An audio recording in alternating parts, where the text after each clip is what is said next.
This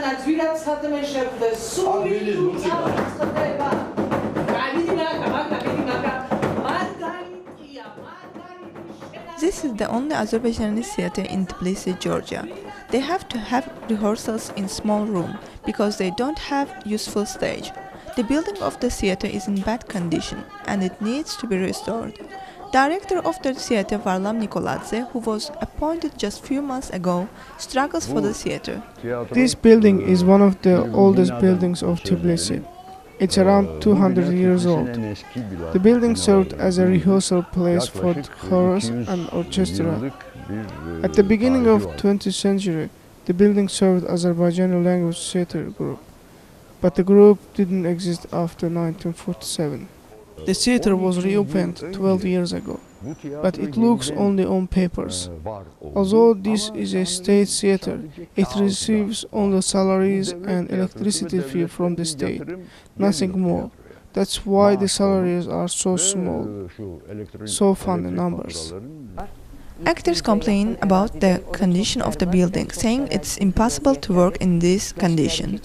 The biggest difficulty is the condition of the building. We have around 4,000 square meters on paper, but in reality we have only little more than 700, which is useless.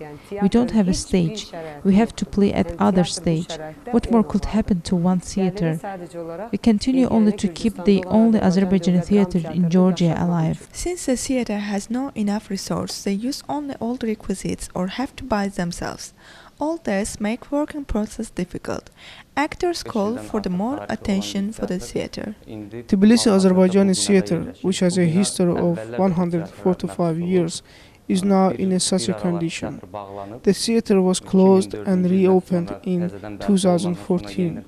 Unfortunately, the building is not restored or repaired.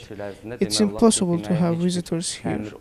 Experts say the building cannot be renovated. Companies, shops, cafes which occupied the building creates more troubles for the theater. The original size of the building is 3,200 square meters.